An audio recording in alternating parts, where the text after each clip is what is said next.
What's up, the squad? Back with another video. I seen that I was going out. Make sure you hit the like button, hit that subscribe button for me, please. Y'all see it right here. Definitely apologize. I want to say I apologize before we even get started. My headphone is broke. Like I explained in the other video, I'm one of those people that love giving away stuff, and I gave away, I think, like 2 pair of my other headphones, my extra headphones that I had. But this is all I got right now. So if y'all see, I know it's a little messed up right here. They broke. They broke today. They broke last night, actually. Anyways, yeah, we got a lot, I ain't gonna say a lot to talk about, but I love giving y'all more and more updates on, Nolan Wells case. You have Sarah Fields that posted, say, huge Nolan Wells update releasing in the AM, and yes, it is pertaining to the family of Nolan, not those connected. Buckle up. So y'all got it right here. It says, source says Nolan Wells' cell phone has never been turned over to the authorities. According to the credible source with close proximity to and knowledge of the investigation, more than 30 days after the passing of Nolan Wells, his mother, Christine Wells Wansley, has allegedly not surrendered Nolan's cell phone to authorities. This is the same cell phone that became a major point of speculation almost immediately after Nolan's disappearance and passing. Christine herself made Nolan's phone a significant part of the public suspicion. Initially, Christine and Nolan's phone was not with him on Horn Island, according to her own account. The family tracked the phone using Life 360, determined that it was back on the mainland, and had the family friend retrieve it from a friend's house. Christine then publicly discussed what she and her sister found, or more importantly, what they didn't find. When it finally went through Nolan's phone, she said they checked both his Snapchat accounts and found no photos or videos from that day because less than 24 hours had passed. Nolan was someone who normally took photos and videos while out with friends. Christine suggested that content must have been deleted. Those statements helped fuel multiple conspiracy theories and unverified rumors surrounding Nolan's phone and what may or may not have been removed from it. It was later clarified by multiple witnesses that Nolan left his phone on the boat along with several others, as if it was not custom to walk around or wade through the water with the cell phone on their person, which is definitely true. Can't lie. We all know that, so don't sit there and act like you don't. It says here, Christine later clarified her statements, acknowledging that she did not actually know whether anything had been deleted. Her belief was based on the fact that she found it strange that Nolan apparently had not taken photos or videos that day. But now there's a much bigger question. According to my source, more than a month after Nolan's passing, Christine refuses to turn Nolan's phone over to the authorities, which I find extremely weird. It makes you think, is it nothing? Is it something? We don't know because she hasn't turned the phone over to the authorities. If Christine genuinely believes foul play may have occurred, and if she believes Nolan's cell phone could contain important evidence connected to what happened, why has the phone not been surrendered to the investigators for forensic examination? She has stated that she wants the truth. So if she's saying that she wants the truth, from my knowledge, from what I've been hearing, and saying that, we just want the truth, that's all we want. You got Ben Crump, we just want the truth. I'm sure he's seen somewhere he didn't see nothing. And they have nothing, but they want to keep this, going and going and going. I'm not sure. Because the phone isn't turned in. Says a cell phone could contain far more than what someone sees by manually scrolling through it. Location information, application data, account activity timestamps, communication, cloud records, and potentially recoverable deleted data can all be relevant to an investigation. If you believe something was deleted, why wouldn't you want the investigators to examine the device to determine whether that was actually true? Which definitely, I feel the same way. If you believe your son was a victim of foul play, wouldn't you want the investigators to have potentially relevant piece of evidence available to them? Now, let me ask y'all this. Would y'all want that? Would y'all keep something? Or would y'all turn it in? Because me personally, if I suspect things like they're doing, and, you got Ben Crump, you got Al Sharp, you got all these individuals saying this and saying that, you got people online saying this, saying that, I would definitely, everything. iPad, he got an iPad, a PS5, or Xbox, PC, I'm turning in everything. I'm trying to figure out what's going on. Me personally, I'm trying to figure out what's going on. I don't know about you, but I definitely need to see what's going on. Said, and if this phone was important enough to publicly raise questions about what happened to Nolan, why has it remained outside the hands of investigators for more than a month? And I truly, truly, truly agree. She also posted, about how warrants work because, a lot of people are, speaking on that as well. Y'all can go follow Sarah Fields, though. I definitely tell y'all right now, always amazing information. As y'all see, she posted some great information. This is definitely some great information. I feel like this is what a lot of people don't pay attention to. I feel like so many people don't pay attention to it because they look so more of race. So I'm not listening to that person because they only care about those white friends. And they only care about the friends. They don't care what's happening. Oh, trust and believe I do. I'm trying to figure out just as much as you do. But I'm not about to sit here and make up shit. That ain't what I do. I'm not doing that. Do it with the next person, not doing it with me. So you have it here, and I'm sure most of y'all have seen this, but I truly feel as if somebody is not telling the truth. Can't be. Because you have Nolan Wells' dad or stepdad, I'm not, really sure. I'm pretty sure. Dad or stepdad. That is saying that they don't know. Him and his mom don't even know the friend, supposedly. You heard that kid Trace in the interview say that he was friends with Nolan and that you guys would know him. Do you know him? Do you recognize him? No, I don't.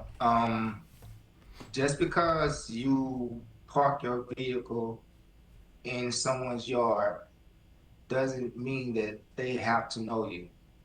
I feel like that's some BS though. Now that I keep on hearing this, because this is the first time I'm not hearing. I'm hearing it. My parents. I'm living with my parents, and I'm a young adult, 18, 19, 20. I don't even care. I was 25. I live with my parents. You park in front of their house. Oh, they gonna know who you are. I don't care if they home, they gonna know who you are. That's one thing. They gonna know who you are. Now, if your parents gone, they out of town, they here, they this, they that, they're working, and that's one thing. Because I've stated before, I have, a best friend that I call my cousin, and I've been knowing him since, high school, and I just met his mother. Mind you, this is 10, 11 years ago, and I just met his mother at his engagement. And she was always, she worked a lot, I'm pretty sure overseas or worked in, different states and stuff like that, so, it definitely took a while. You never do, you never do. But I can't sit there and just take away the simple fact that, that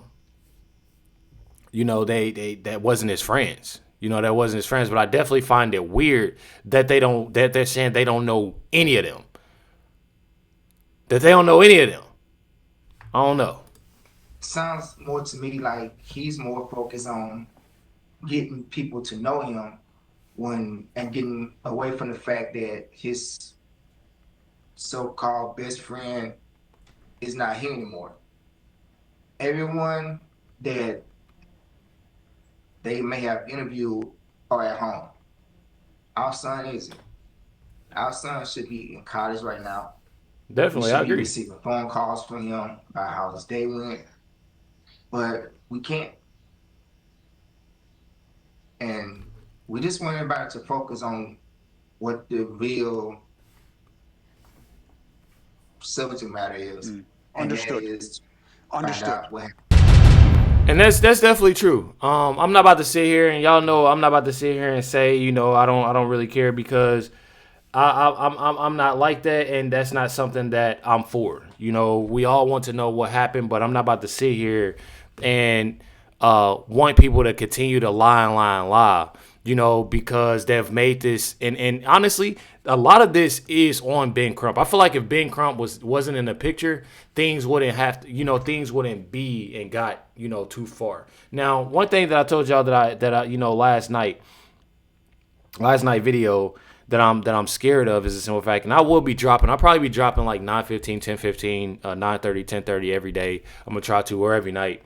And if y'all sleep, I know a lot of people, with them work and stuff like that, it's click on it in the morning, but one thing about it is that I truly feel as if regardless, if they come back and say, it wasn't foul play, this, that, and the other, or something did happen, because regardless, I feel like it's more so of, regardless, however it goes, it's going to be riots, it's going to be this, it's going to be that, and it shouldn't be. It truly shouldn't be. And it's definitely sad that, people are even like that. It truly is. You have it right here. It says, according to attorney Jake Tyler Cox, lawyer for 3 Mississippi boys wrongly relentlessly targeted in connection with the passing of Nolan Wells, he has tapped to one of the nation's most accomplished defamation attorney, which is Edward Palcic. This is not just a regular attorney. As is stated, he has represented President Donald Trump, says watch in multiple national watch defamation and media matters, including litigation against CBS, Paramount, the New York Times, and the BBC.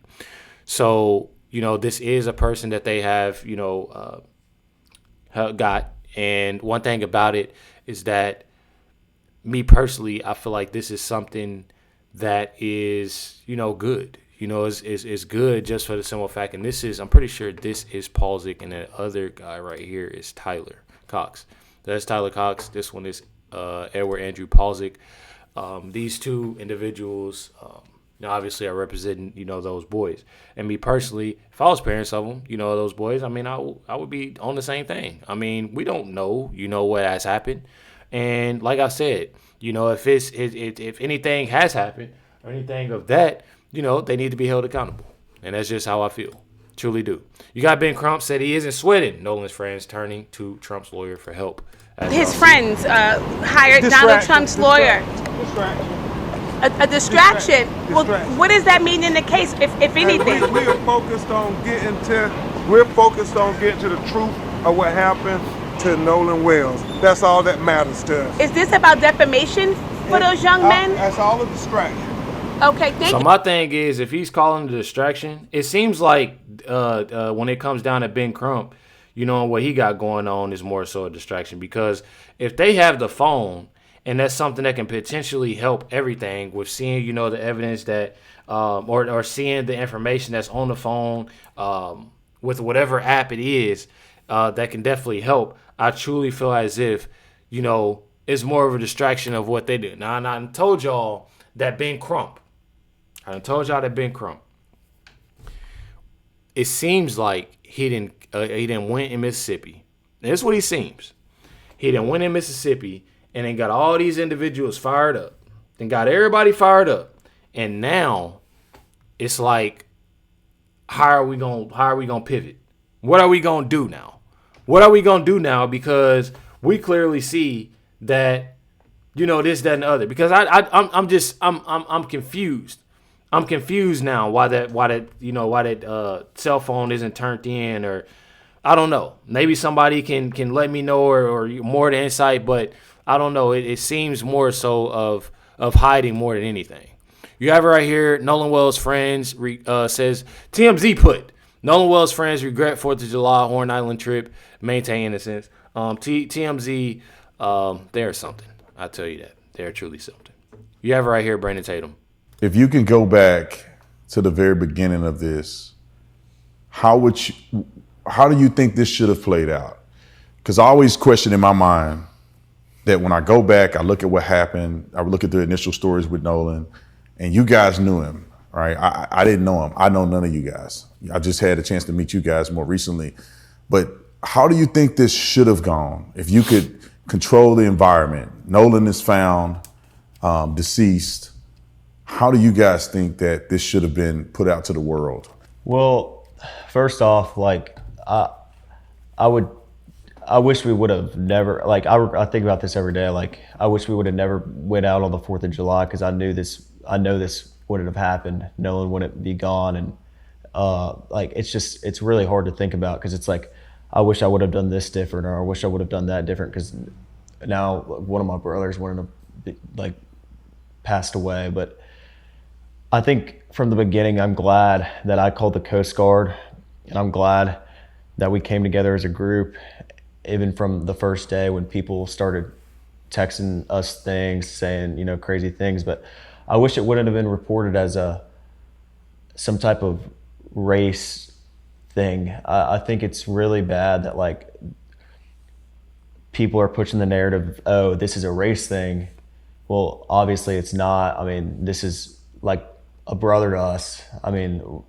Nolan's no different than anyone else in our group. And I just wish this wasn't pushed on the media as oh, this is a bunch of white guys that killed a black guy, or this is, you know, like in the beginning it was like 4 guys went to a stranded island and dumped Nolan at the island and just left him there. Like even from the beginning, it was just like this thing, and no one had facts, and they were just pushing this horrible narrative, all lies about everyone, and it's sick. So I wish that would have been completely different. I'm glad I called the Coast Guard. I'm glad I made the first contact within all of this. I'm glad I was the first one that called Christine Wells that night and told her that we haven't heard from her son.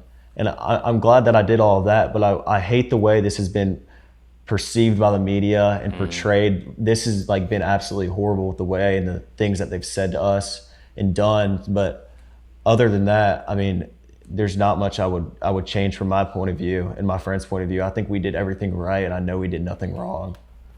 I think I also want to say, I think it's so criminal that they took something so anti-racist and flipped it into something super racist. Like they took, this is the definition of anti-racism. I mean, that we did not look at Nolan any different than I looked at him, or even you. You know, this is literally our brother. I mean, like we stated, we did not treat him any different. We didn't treat Trayson any different. We don't treat Trayson any different. And they just flipped it. And I just think that is so wild that they're pushing this thing that they're saying, oh, they want to end racism and all this stuff. Well, they're the one pushing it. Yeah. They're pushing the racism. And I just think that's kind of crazy. Morgan, what's your thoughts on this? How does it affect you? I mean, first I want to say wish this would have never happened. I wish Nolan would still be here with us today. And but in my opinion, I think that the media, they shouldn't have pushed a narrative from so early. I think that they should have let the local officials do their job, let them release statements, and then, I mean, the media is obviously going to see that and then do whatever they do. But that's what I trust the local officials. So one thing about it, it's more so of them pushing. Like I said, from the beginning, that was actually the first time that I even seen that. And I feel like so many people agree within the same thing, of wishing that they didn't push this whole narrative. And I feel like that has messed a lot of things up. Another thing that I feel like they have messed up is the simple fact that they're just looking there. And I feel like they can expand more and more areas. I've seen and looked over a lot of cases. I've looked over a lot of things, and a lot of the times that you see, and this is when something actually happens. I'm not sure if anything happened within this case, but I definitely tell when things actually happen with a case or somebody have any type of thought of something happening. A lot of the times that something does happen, people look. They make these false narratives and they make these different things of, okay, that person did it. That his friend did it. This person did it. That person did it. And they're not expanding. And this happens, with investigators. This happens with, a lot of individuals as I'm seeing and reviewing different cases. And as I'm seeing this, they haven't expanded out more. They haven't they haven't looked. They haven't seen, and especially when you're having multiple people talk and you're having this person talk and that person talk, or people that you think that has something to do with it. A lot of information can be used, but seeing how you have Ben Crump, you have these, you have these people on social media even, or I'm gonna just use Ben Crump. I'm gonna use Ben Crump. I'm gonna use Nolan's family, or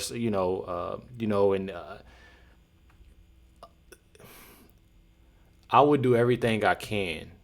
If I want to talk to this parent, I want to talk to this, because something could eventually come out that can help, as much as anything. But seeing how they're pointing the finger and looking at race, they've made this a big race thing, and they looking at these 3 individuals. I don't know. I truly find it, I pretty much find it insane. Obviously, you got a lot of people that's saying this and saying that. But one thing about it is that people need to realize, they truly need to realize the importance of to not make everything about race, to wait on more information And and for, his family, for being Crump, for all of them, is to expand, take that time out to listen. Because again, something may. I do find it a little odd, with the whole cell phone thing, but I don't know. I mean, we're going to wait on more information within this. Y'all just stay tuned. Hit that like button, hit that subscribe button. Catch y'all next one.